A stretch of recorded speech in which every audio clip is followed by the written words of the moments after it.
what that was. Well, let's get to some Bach then, and I'll keep an eye on things to make sure we're still in good shape. Um, so, whereas the three sonatas, all have pretty much the same format: slower first movement, fugue second movement, a gentle contrasting third movement, and then a fast last movement. The partitas kind of go all over. And a partita just basically means a set of pieces for a solo instrument.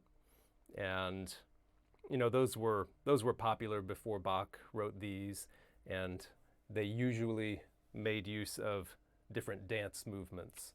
And these were actual dance steps that would have been danced in different places. And it's interesting, a lot of these are French dances, even though in this piece Bach put his titles in Italian.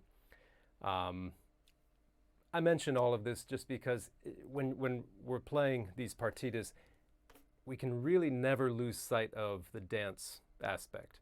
And that doesn't mean that we always have to keep strict time, just like we were the town fiddler or something running an actual dance. But it would be foolish to try to play these without keeping that somewhere in the back of our minds. Now, the four movements or the four dances in this B minor each have a double, which makes things really interesting because the double for each movement generally follows the same chords very closely. But it's just a variation, and it could be a way to free ourselves a little bit from the dance. So if the four main movements, the ones not titled double, if those, we've got to make them danceable, so to speak, the doubles are a chance to let loose a little bit more. So it's a really interesting piece for that reason and fun to play. But there's a lot of difference of opinion over, what's the right tempo, the right style, how French do we want to make it. So as we go along with this, I welcome your comments and questions about that. And, the interpretation that I come to is based on my general style, based on playing, let's say, the orchestral suites, based on listening to Bach's keyboard music, because he certainly has a lot of dance suites for the keyboard. And while I'm not an expert on those, they help inform how I might approach these. So let's get a taste of the first movement, Allemanda, or Allemande. And this is in 4, not in 8. Yeah.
So that's the first half.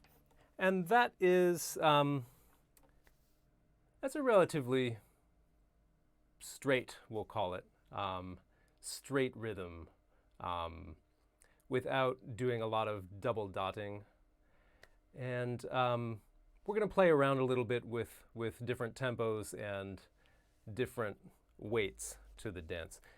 In general, this is a more somber dance, and not only because we're in a minor key, but that's just the character of the Allemande. It's a broad dance. Often you'll hear this played in a more romantic style, and pretty much just making it in 8.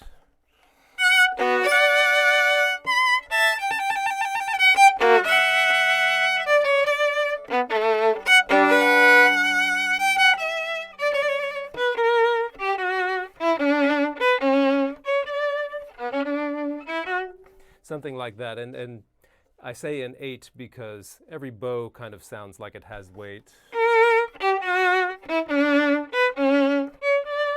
Something like that. Give a check here.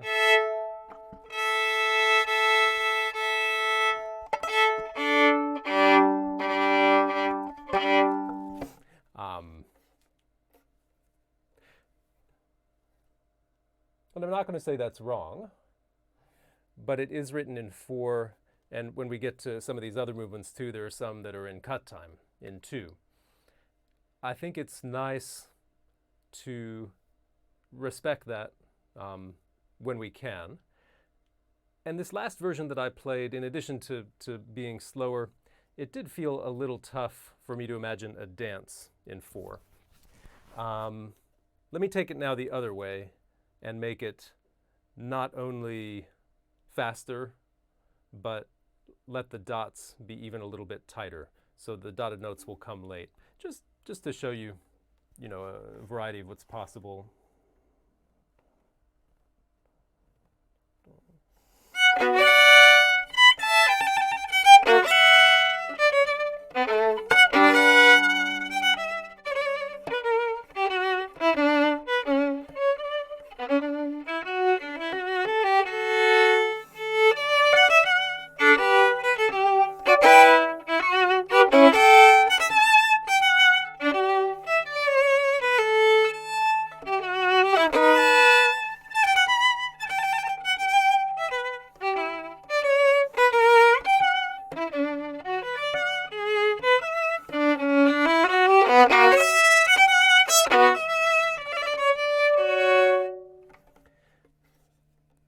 Lighter style, faster tempo, dotted rhythms, a little more stylized.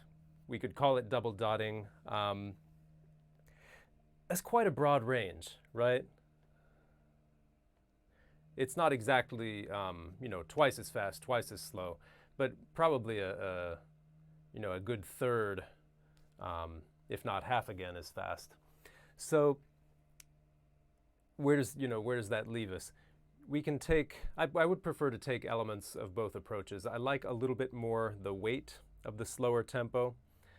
I like putting the dotted notes a little bit later, however. What I mean by that is the pickup is a 16th note. So if my general tempo is going to be bum, bum, ba-dum, ba, ba, bum. If I did it straight, 1 E and bum, bum.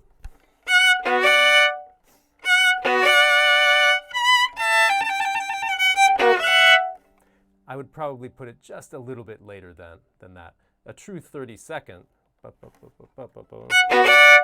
So maybe not quite that late.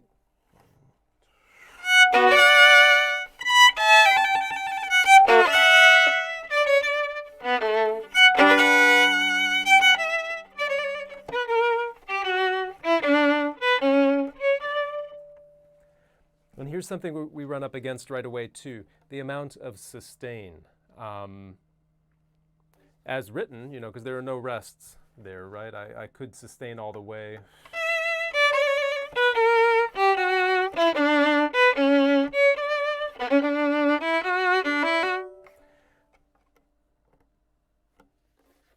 Everything sounds like a compromise, right? I'm playing this old music, but on an instrument with a modern setup, modern bow and all that. I'd like to borrow just an element of the lightness that I would have to have if I were playing on an old style bow, an original bow. It would not be possible to keep that sound all the way to the tip. It would have to lighten up in that way. So I won't take it all that way.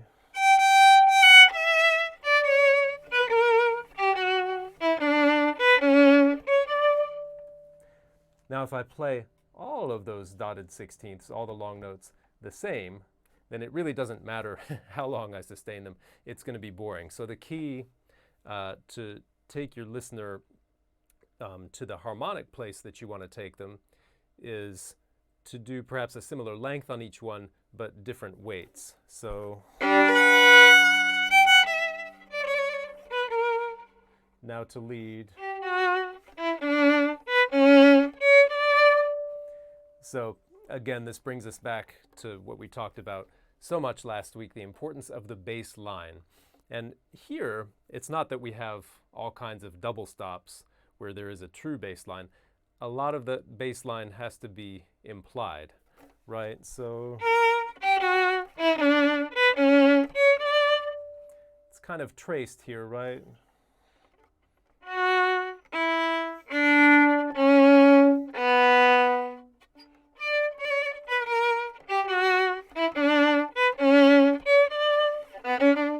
So I want to take people basically there.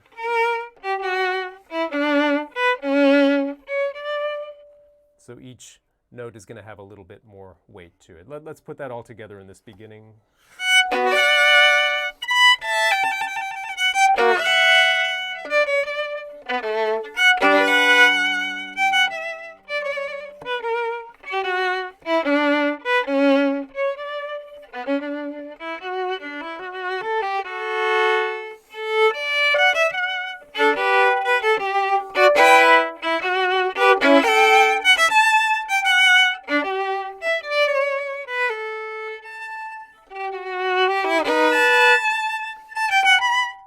There too, rather than just a straight. A little bit later.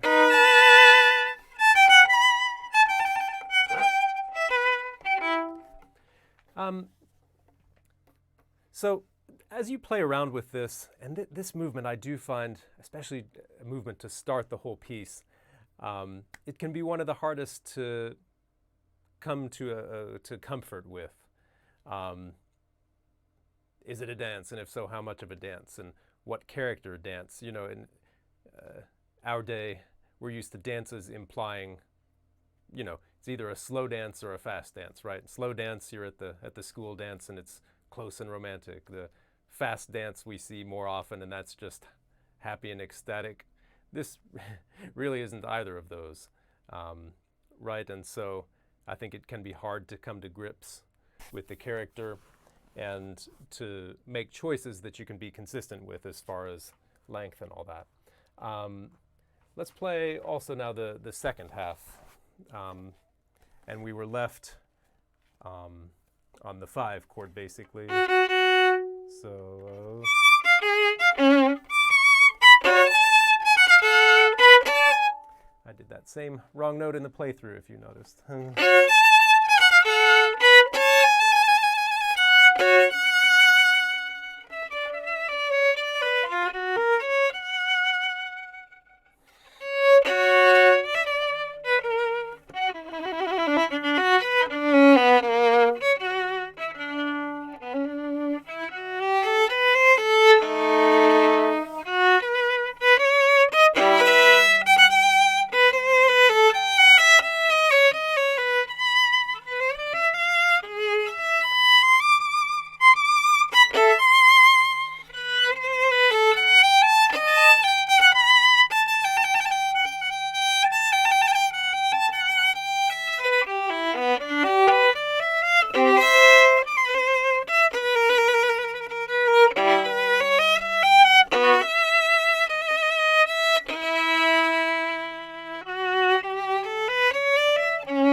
Now in this movement so far, we haven't talked a lot about the technical aspects, you know, how to bring certain things off, at least nearly as much as we did in the G minor, and some of that is just because we sort of covered rolling chords in that one. However, in this piece, there's a bit more fast rolling chords, grabbing chords quickly and coming off them so that we don't interrupt the flow of the dance. Something like getting into measure 18, for example.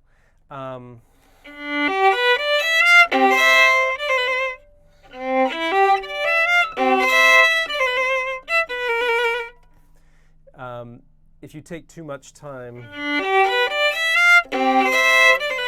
there's hardly any time for that roll, is there? We need ya-da-da-bo-yum, ba-da-da-dum, or ya-da-dum, pa-yum, ba-da-da-dum. As you know, I prefer to hear the bass notes on the beat.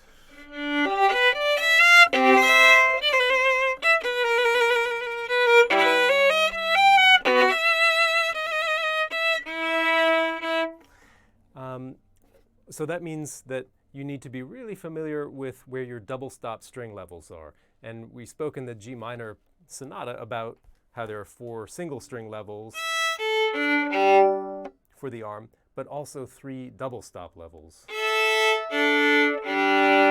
for the arm. And so something like, to be able to quickly and without accent, without picking the bow up off the string, and when you can do that relatively smoothly, same. Again, one of the keys is not picking the bow up off the string. If you do that, it has to land again, and you can finesse that to make it land without a huge bang, but you're almost inviting a crash landing when you do that. Now I'm seeing a couple questions, which is great. And Donald, yes, does the original show trills on 32nd notes? And by the, are you speaking about something like near the end?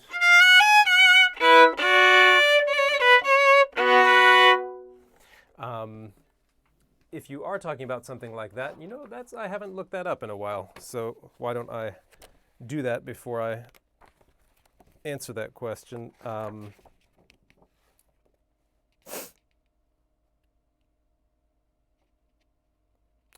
Boy, this is a dense. There's a tiny little trill squiggle there, if we're talking about the bar before the last bar. But I had to be looking for it to see it, because it almost just sort of looks like a little smudge. If you're talking about different places, then let me know. If you're asking about trill endings, then those are marked in the manuscript. So for example, something like the first full bar here. That's not just my idea of how to end the trill, but that is written in the manuscript. So again, it's up to us how much we want to stylize that and perhaps let that move forward. And Jefferson, you ask, for any audition that requires 2 contrasting Bach movements, which do you think are the best options? And would this Allemanda be a good choice? That Bach in auditions is always tough. If you're talking about orchestra auditions, you know, I see that less and less. The big exceptions that I can think of in terms of when I've played Bach in auditions, I had to do that for a couple big orchestras, Boston and New York. In New York, it was my choice what to play, and I actually chose to play the G minor fugue. In Boston, they wanted a particular movement, which is in the next piece we're going to cover, the A minor sonata. They wanted the 3rd movement.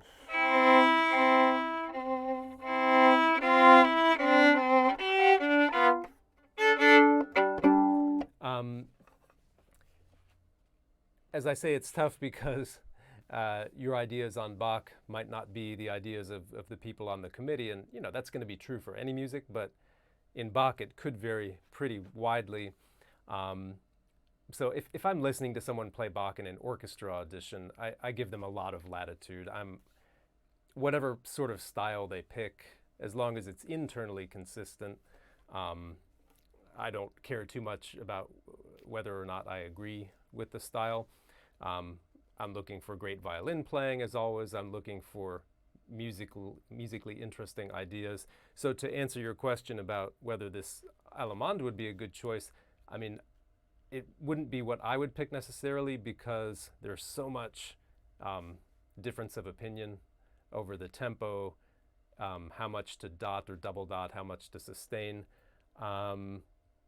But there are no bad choices I mean, maybe I'd stay away from the chaconne. It's just so huge and iconic. But, to be honest, if you're comfortable playing this Allemande, to do that, and it's double, that might be a nice choice. Usually, I advise people to pick maybe 2 contrasting movements from one of the sonatas, because those tend to contrast even a little bit more. You can have an out-and-out slow movement and a clearly fast movement. That usually tends to satisfy more people. If you're talking about now school auditions, for example, then play absolutely anything you want, and play it in the style you want. People are looking there for potential, technical and musical potential. Mario, you ask about vibrato in Bach's music, and as you can see, I do vibrate. I use it less than I would in romantic music, especially the width. I really, with so many chords and the need to bring out a bass line, I don't want to interfere with the pitch too much. There just aren't that many really long notes where I need vibrato to enhance the interest. Nevertheless, I do it because I don't want to, it's not my style to play with no vibrato. I just use a little bit less. What I think is even a more important question, or something for me and all of you to listen for when you play, the proportion of the vibrato. Which notes get the most, which get less. Here's a common pattern in this movement when you have something like, what I often hear when people play this music, it'll be a dead note first,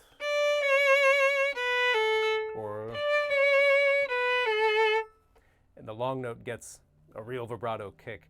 And that just sounds weird because the upper note is the important one.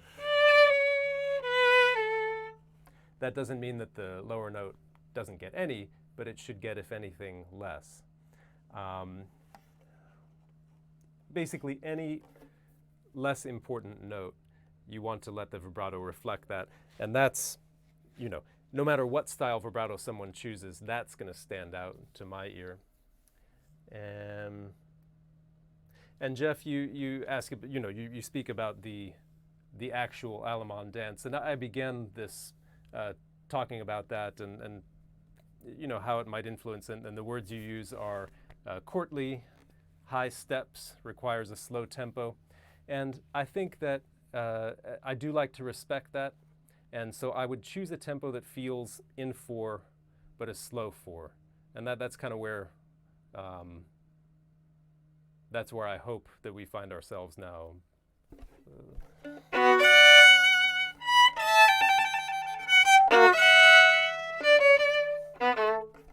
And then the doubles are a chance, I think, to get away from the dance, and because after all, this is an instrumental suite, a solo instrumental suite, and kind of to let our instruments do their things. Great. Let's look at the double, because my plan for today is to look at the first movement, this Allemanda, and its double, and then as well to get started on the next movement. The Corrente, and to look a bit at its double as well. So, and where we are, this is in Istanbul, and we're, I forget the name, it's still around. if anybody knows, you can let me know. But we find ourselves in Istanbul or Constantinople, as the song goes. So this double for the Allemande is in 2. And so it's tempting to feel it in 4.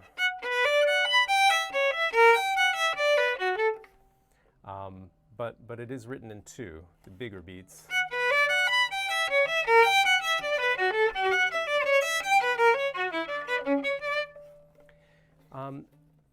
So I'm going to take a little more rhythmic freedom, even though this is a faster tempo than the Allemande. I'm going to take more rhythmic freedom because this is no longer purely a dance. And again, the chords generally follow the chords of the Allemande.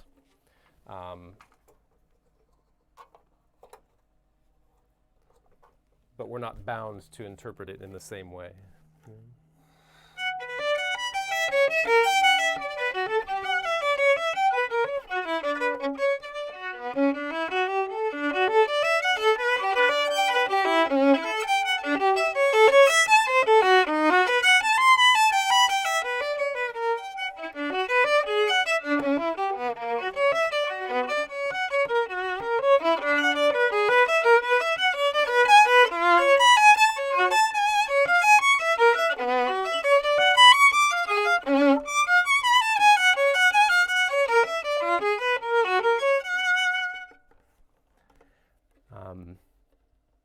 It's interesting how the choice of key really affects the sonority. If you've been used to G minor in the last sonata, you really feel the difference in the ring, or you know, the lack of ring on so many of these notes. And that can sometimes make tuning these movements more difficult, right? Because there are fewer open strings that we can use to check against. There are fewer naturally resonating notes where we can feel the vibration of the instrument. And so you really have to use that, I won't say perfect pitch, certainly, that sense of relative pitch with so many notes repeating and so many implied chords, right? Right away we've got just a B minor chord that, and then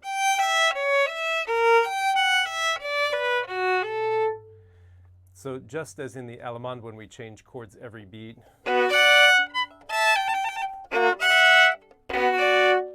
same chords here.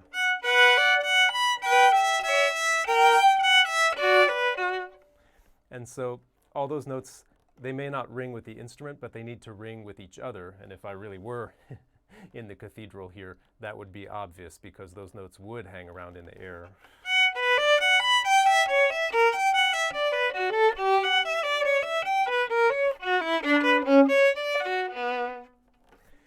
So it requires very careful listening. Whenever I do that, I want to make sure that my fingers themselves are not careful, if you know what I mean. All too often I see and hear people practicing for pitch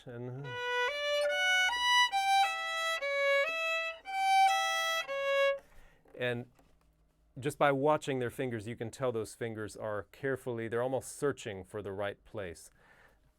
If you practice that way, then you will only be capable of playing in tune in that manner. You won't necessarily be capable of playing in tune with any sort of flow, with a relaxed and confident hand. And that's ultimately what you need in order to perform these pieces with confidence.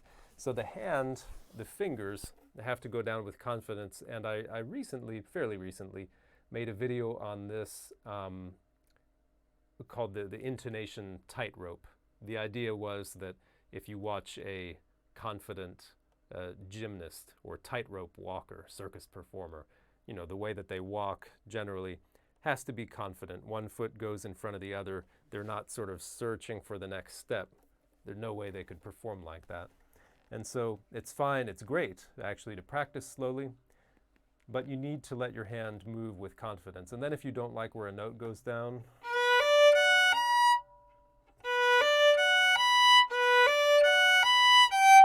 you get unlimited tries at it. Doesn't mean you want to drum your fingers into the fingerboard as hard as you can either, there's that middle ground, again, relaxed and confident.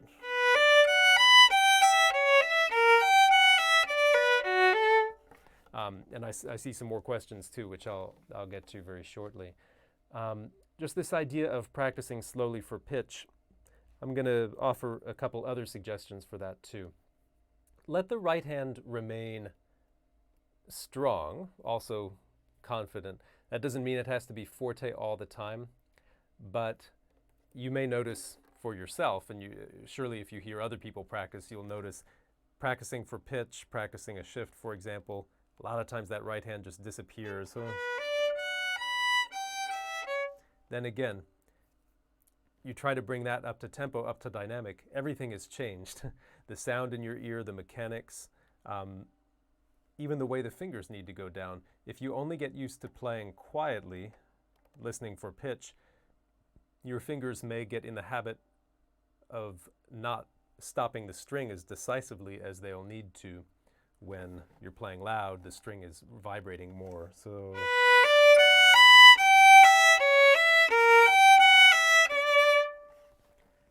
finally, the best slow practice of all is a slowed down version of a performance.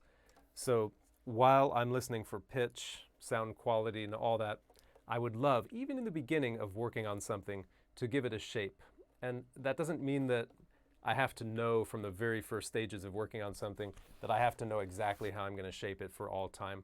I can change my mind, but I know that this first beat leads to the second.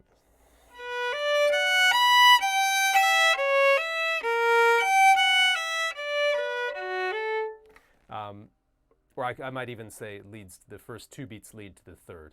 But in any case, I'm not going to play, just accent every down bow, nor am I going to just play every note the same, just because I'm listening for pitch.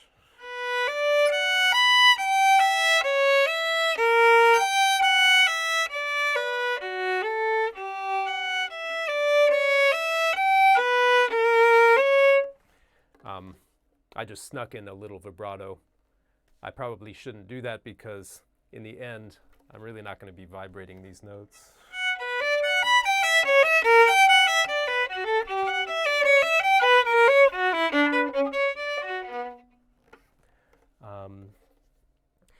Last thing about fingerings for this,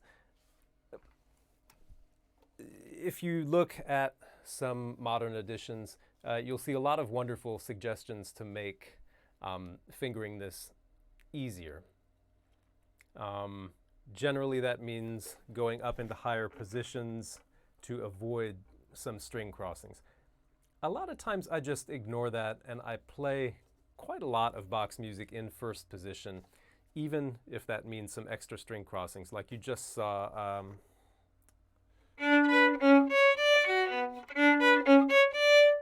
So I'm crossing two strings from G to A. For me, it's just not a big deal. Or even if I look in bar 8, for example. Same thing there, skipping over a string. I just kind of like the open sound of the longer strings in first position. And I think it's worth working on the string levels so that you can do that and you're not bound by any particular fingering. Good, let me see some questions. Mario, you ask, how do you control the pressure of the bow in the first sonata? Well, one answer is to go back and watch those videos. But in case I didn't get into it enough there, for all the Bachs, pressure is tough to gauge, right? We can see contact point, we can see bow speed. What I would suggest is that you start with the contact point. Find the kind of sound that you want. So for example, if we were in this movement, there I'm near the fingerboard. That's one kind of sound. Bringing it in. Or now even closer to the bridge.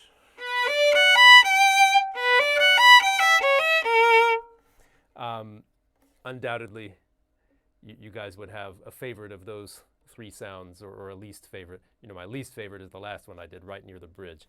It doesn't seem to match the character, right? So undoubtedly I would be further out, but how much is kind of up to me. From there, I could try different speeds. You know, if I'm out at the fingerboard and really fast, really, that's going to be a very airy sound, right?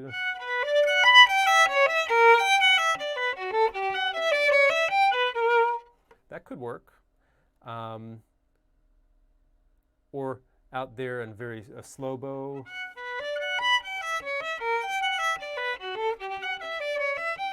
Which is to say very little bow. No, that kind of sounds pretty shy.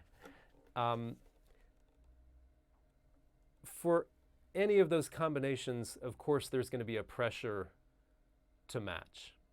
And if you want that refresher on how contact point speed and pressure work together, just go to natesviolin.com, and I've got a guide to the 3 variables that you can download.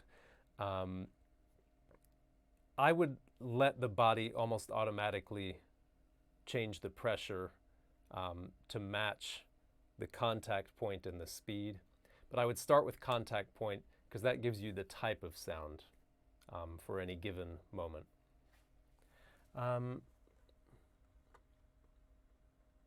Good. Charlene, a 2-part question. Those are fine. How to balance the cut time meter with the diminuendo implications of the slurs. Right. In other words, how much do I want to taper? Since it is written in 2-note slurs rather than all separate bows or a big slur or something like that. Right, you do too much of that and it sounds mannered. It does chop up the line. Right, I think we'd probably agree that's too much. If I do very little or none at all, it may be easy to get a longer line.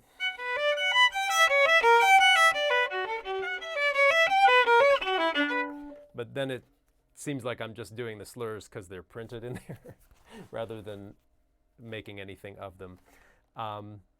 So as with a lot of things here, I would put it somewhere in the middle.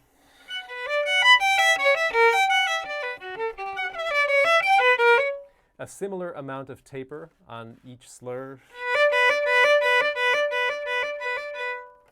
but a lot of direction. If I slow it down,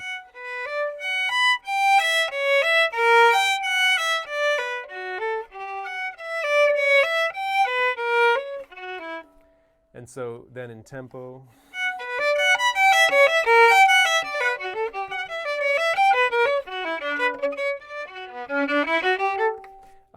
I just played some wrong slurring there.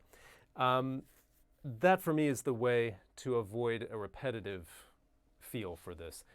Direction with the dynamic, but keeping the tapering relatively consistent. However, when it is more of a scale type thing, then I would make it smoother. So where I just got to there, I would make it smoother.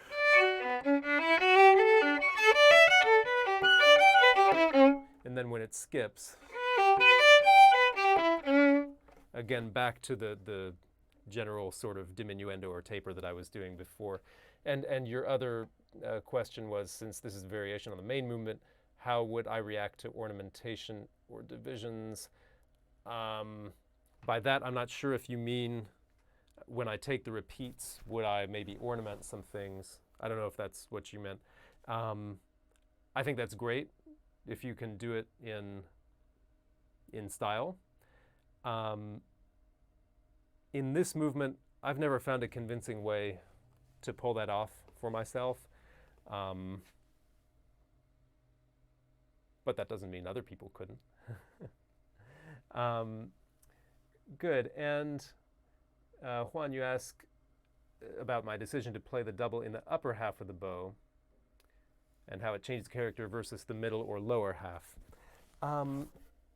Well, I think you almost answer your own question. it changes the character. But let's put it in the lower half, and I could certainly try to make it sound as it just was.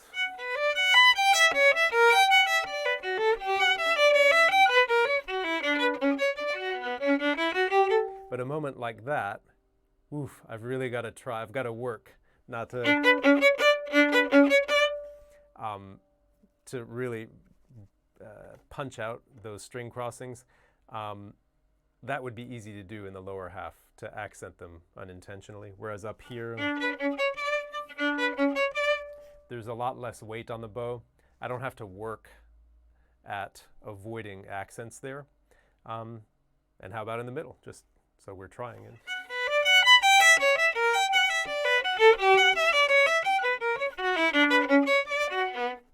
That's probably where I feel the most comfortable, because I've got a little bit of articulation. I don't have to work for articulation, but I also don't have to work to avoid accents. So I think it's just about what's easier in different parts of the bow. You can do anything anywhere. Again, on an original bow, probably the middle would have been, I'm not even sure how workable the middle might have been. My guess is that it would be closer to the lower half, because it would naturally be a less heavy sound anyway. And those bows were just hard to navigate up there.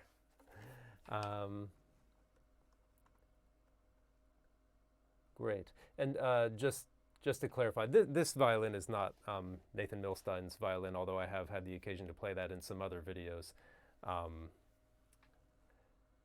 And Isaias, hi Isaias. We got to work together a lot in real life, as they say. And are the doubles considered single movements, or are they sort of a complement? That's a great question. This may be another reason that when someone asks for two contrasting movements, I don't even want to get into that question of does that count as one or two movements? Because I don't think there's one perfect answer for that. Yeah, I mean, I always think of these together, but I'm not sure. I do think of them together. I think if I were forced to pick, I would say everything we've covered so far is one movement.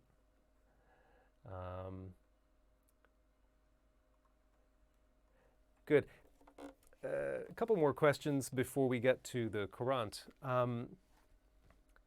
Peter, you mentioned the sharing edition using a lot of half position and therefore more string crossings rather than a lot of extensions. And I think that would be a great summary of the difference between some other editions and what I happen to have on the stand is this Galamian International edition. Even though I'm not using all the fingerings from there, there are more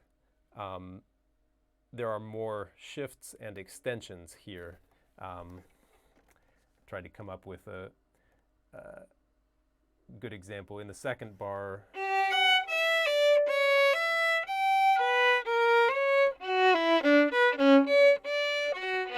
Yeah, so that's already a few of them.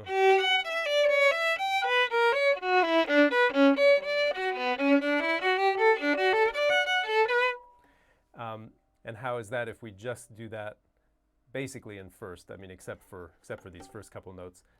Go back to first position.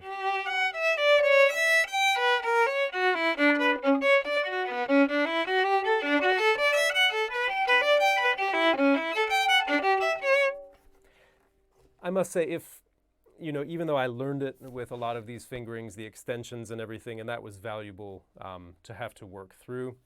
Ultimately, as I say, I often find myself preferring the more open sound of first position or half position, and just the reliability. There are ways to do extensions so that they're reliable and solid, but you can start to get yourself into trouble if you allow the hand to start traveling with the extension such that you're really crawling around. That's asking for trouble. And Tara, as far as how to determine how to phrase in this or other Baroque music, I think the best answer ultimately it comes from the harmony, or in, in movements like the fugues, the counterpoint. Where are we coming from? Where are we going to? And you can talk about that in a very big picture, like this first half of the movement takes us from B minor to the 5, F sharp, and that has more tension because we need it to resolve back to B. You can talk about it in a 4-bar grouping, like the harmony in the 3rd bar has more tension than the 4th, and so we're going to go to the 3rd, relax into the 4th. And you can talk about it beat by beat. So as you keep zooming in, you have smaller and smaller shapes, but still just as important. And I think that's well worth doing. And then when you are, one of the most interesting and fascinating things when you're preparing one of these for performance is you've got to balance that, right? You want people to get the big picture. You want them also to be interested in what you're doing moment to moment, but you don't want either of those to dominate, right? So it may sound like I'm giving an evasive answer to your question, but I think the most successful performances, I think, are the ones that I can appreciate in at least 2 ways. I can just sit back and listen and trust that they're going to take me to the important places, or I can sit forward and look, ooh, here's how they did this. Oh, that was great. Ah, that's interesting. Ah, now, yeah, that makes sense. So that as the listener, I can choose, and I always can find interest and vitality there. So I think that's the best guide, is the harmony. And also, in the double of the next movement, for example, the double of the Corrente, it's almost all scales. And one really effective way is to phrase, crescendo as the scales go up, dim as the scales go down. I mean, there are exceptions, but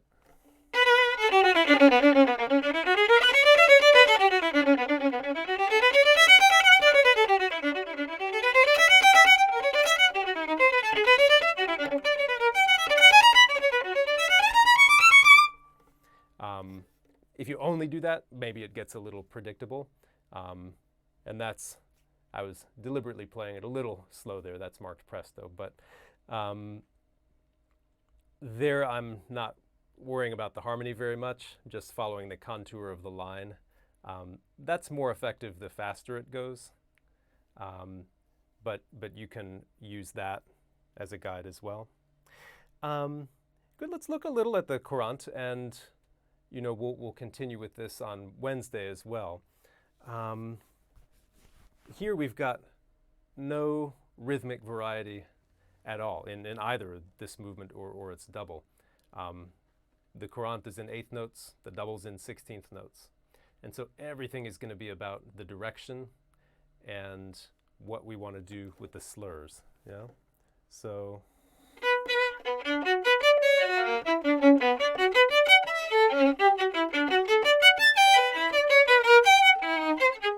excuse me. Let me get one more start to that.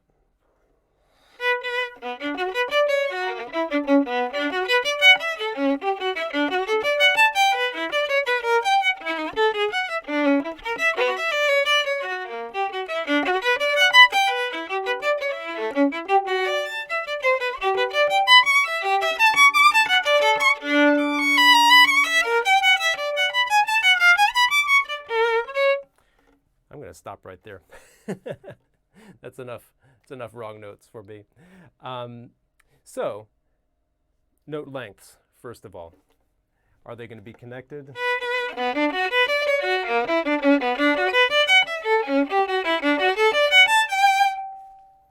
And if not, I think you can tell that I favor a little bit more air to these notes. In that case, how much are we going to use actual air from the bow? In other words, taking some of these notes off the string. Because again, we know that with those original bows, people weren't coming off the string. They could get that space and that air basically just by playing up, down, up, down. That's the way it would have come out, more or less. So with our modern bows, do we want to keep the same technique? In other words, keep it on the string but with space.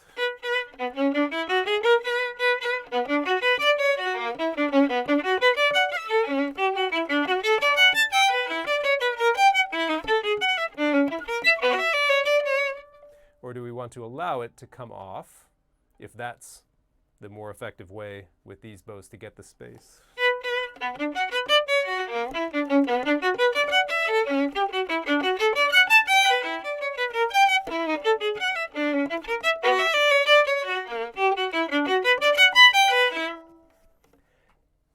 I think either one can work. With what I was just doing, you know, I call it coming off the string. Obviously, you're not seeing big daylight between the bow and the string, because clearly that's pretty far outside the style. But I kind of like, it's less work. I feel like I have to get a little bit fussy when I stay all the way on the string.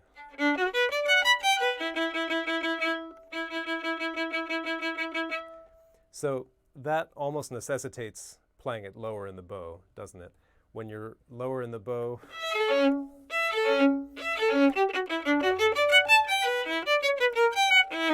you get the added benefit of string crossings not having to travel so much distance. Here, I can cover all four strings just with that much movement of the arm. If I'm in the upper half, you can see how much more distance I have to travel. I'm willing to do it if that's the character and the sound that I want. But those are a couple of benefits of having this lower in the bow with that light stroke. Again, we've got the question in the slur, how much to taper. I think it's clear that we taper a little rather than to totally connect. That doesn't make much sense. So I think the separate notes often show a lot of direction up, the slurs down, and so that's a great starting point for the phrasing.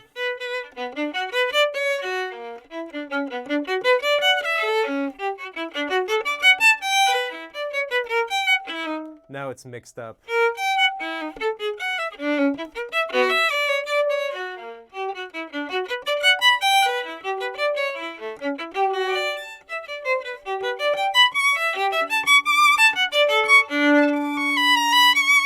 Finally, a real difference in the slurring, and there I would make the most of it.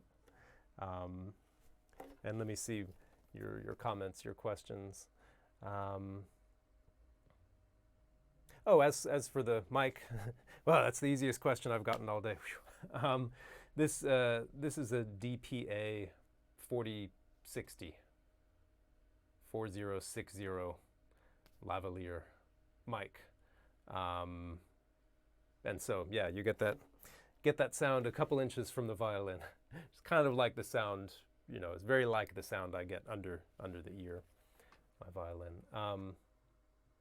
Oh, Leslie, great to see you. Thank you. You like the sound in the lower half. That's usually where I land with this one.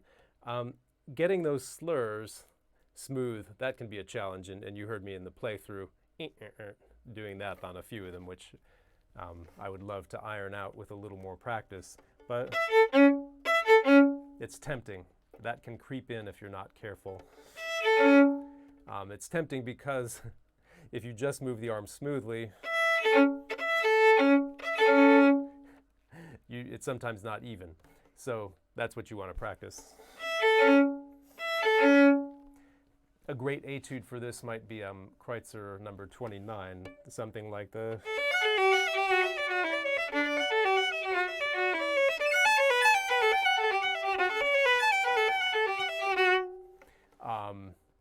And because I've practiced that etude more recently, it sounds a little smoother than this Bach does at the moment. But that has similar challenges of you've got notes in a tempo that's not going to give. The tempo is set. You've got to change strings in a slur and make it smooth. And so that would be great for this.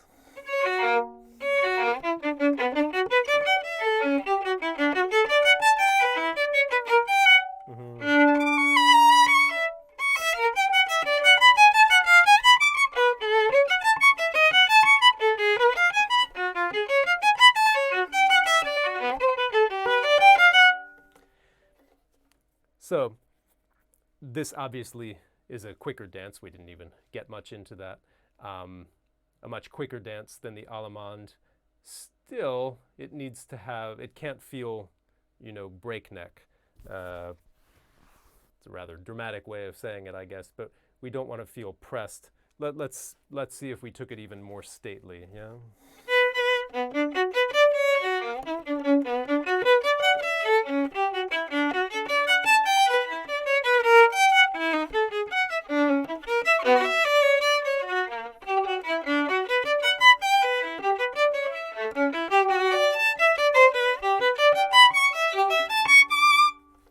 At that tempo, I find myself drifting a little bit higher in the bow, slightly longer notes, and I'm also tempted in that tempo to take a little bit more rhythmic freedom. At the moment, I'm preferring the faster tempo that's a little bit more stable. I just like the note lengths.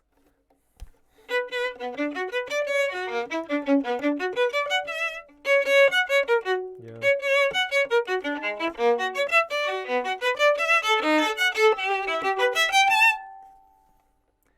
The double now is going to be very fast, and we'll get into more details in that.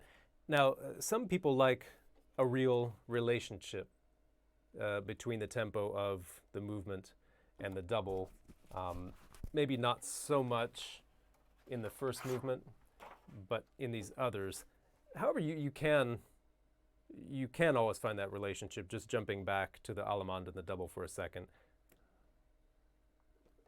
If you have your Allemande in 4, something like this. If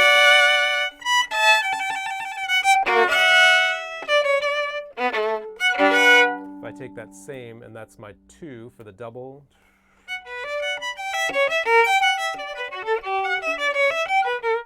It works. And the same for this. So if I have, and I keep that tempo for the bar of the double,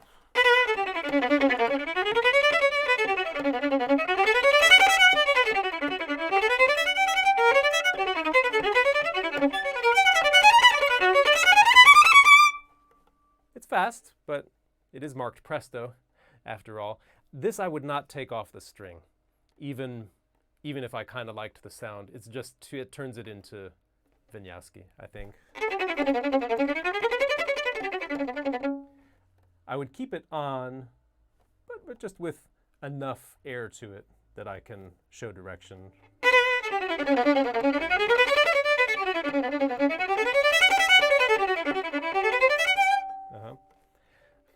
So that we can get into some practice strategies on Wednesday, and then as well take a look at the movements that come after.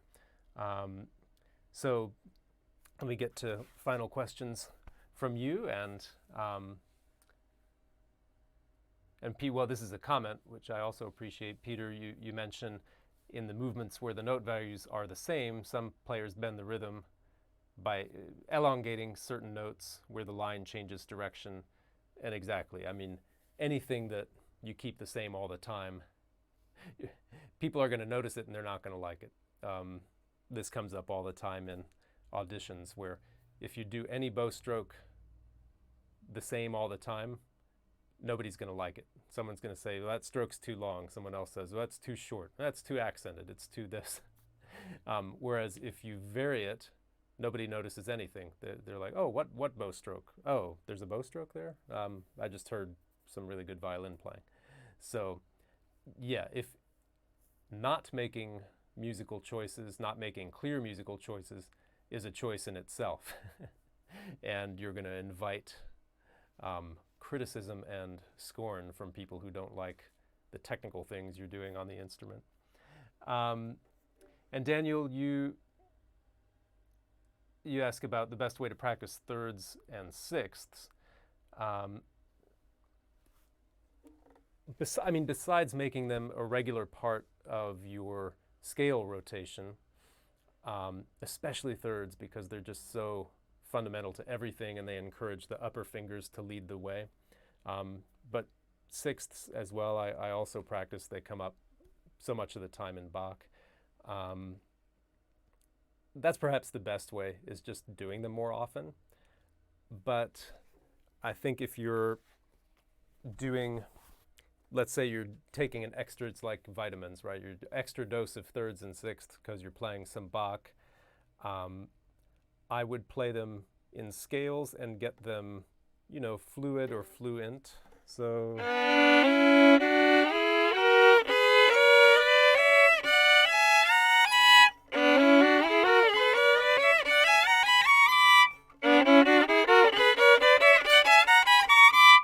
both slurred and separate, but as well to do it with expression. That's often neglected.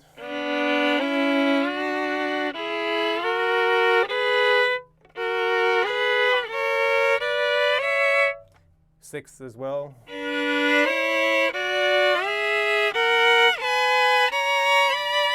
Well, there I was doing the harmonic minor, but because a lot of these chords need vibrato, at least if you're playing with vibrato. And Daniel, you ask if practicing in the interval, if practicing in the key of the piece you're working on is a good idea, and absolutely. I think that's great. I don't think you need to stick only to that key, but if I'm doing B minor Bach, I might include the B minor double stops every single day for a week, and perhaps another key or two as well, depending on how much time I have. But the ring is so different in each key that it's worth really getting into that sound, getting into that space with your ear and your hand. And then, you know,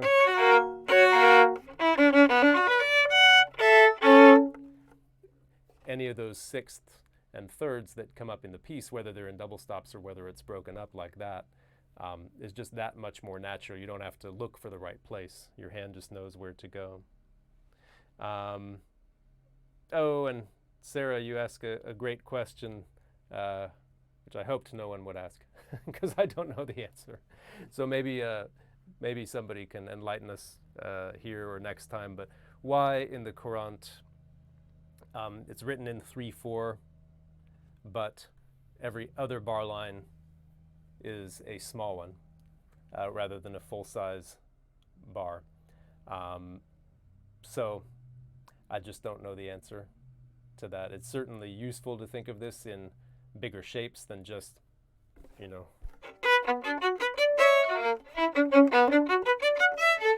It more naturally goes in shapes of two bars, right?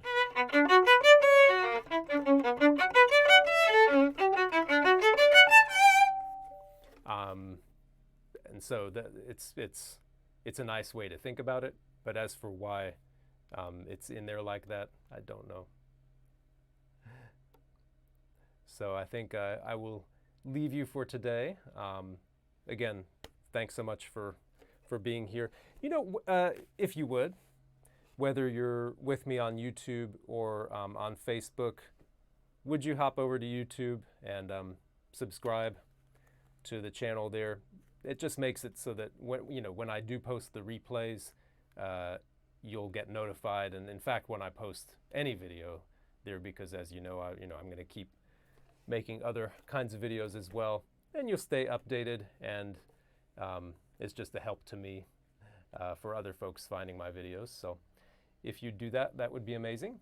And if you need one central place to find all those replays, that can be the YouTube page, but also on natesviolin.com. If you're one of the ones that sent me your email address as to where I could stay in touch about the Bach on the Road project, then you got an email from where you were sent to a sort of thank you page. Thanks for joining Bach on the Road. And that's also a place where I'm going to keep a record of all the replays for those asking about that. Thank you so much for being here, and I will see you Wednesday and Friday for more Bach B minor, and then onward. Great to see you.